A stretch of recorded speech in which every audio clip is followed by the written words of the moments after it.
I use debt to invest, to get rich. To do that, you've really got to have a lot of financial education. I don't recommend it, but it's the best way to get rich. President Trump, you know, my friend, he's very smart.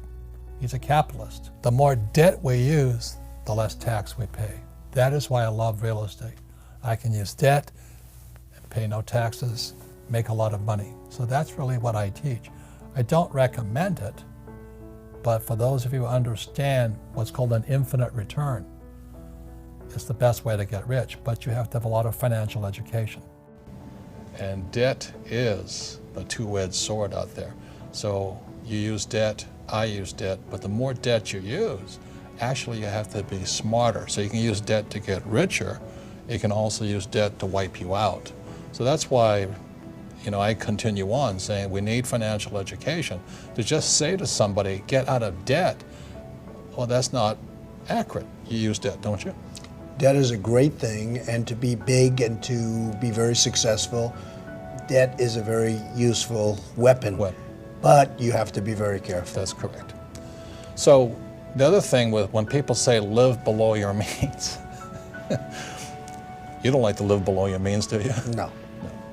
And I think when you say to somebody live below your means, you wipe their spirit out. It's like saying to somebody, if you want to lose weight, go on a starvation diet. It doesn't make you healthier to starve yourself. So I would rather get financially educated. That's why I read your books, because this is my greatest asset. I want to feed my brain so that I can expand my means without getting into excessive debt or where I start to lose. Because debt, like I say, is a two-edged sword. But telling somebody to live below your means is almost inhumane. I never felt good doing it. I wanted to strive to do better every day. I want to do better every day. I like the good life. To feel better about ourselves is still important. It is very important. There's three types of income. They'll never teach you this in school. The fake teachers will never. Number one there's three types of income is earned income. It's when you work for money. It's earned.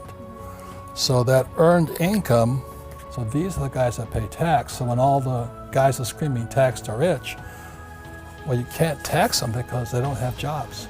And then the second type of income is portfolio income. And portfolio income is from flipping houses, or you buy a stock for like $10, you sell it for $20. That's portfolio income, okay? I don't do that. Trump doesn't do that. So most guys who are flipping houses and all that, buying stocks and flipping you're getting this type of income. So this income is about 20% today. But the income that the rich work for is called passive income. Passive income is also known as cash flow.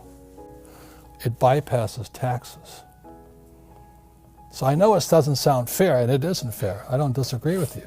But what's not fair is our schools, which are part of the problem, will never explain that. Our school system is so fake, you know, it's really pathetic. And what's happening for most people today is, you know, they follow that age-old mantra, go to school. What do you learn about money at school? Nothing. Get a job. And then they tell you to get out of debt. Oh, God. Debt is money. Please understand me. In 1971, when Nixon took the dollar off the gold standard, money became debt. So the rich know how to use debt to get rich. And that's what I do. And other guys will tell you get out of debt. Well, you choose. The rich use debt to get rich, and the poor and middle class get wiped out because they're in debt. That's because of the lack of financial education. The key word in there is invest for the long term. The first way you understand risk is you look in the mirror. It's who's looking back at you. You're the risk, not the investment. For example, I invest in a lot of real estate. And say, oh, real estate is so risky, I think I'll buy ETF.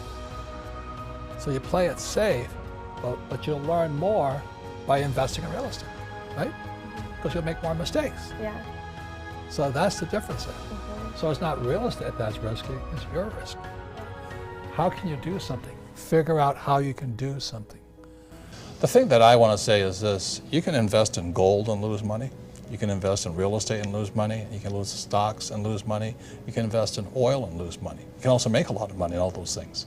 So really the reason we get together is because your financial intelligence, your financial IQ makes something valuable or not valuable. Like I said, you have to know a good investment from a bad investment, good advice from bad advice.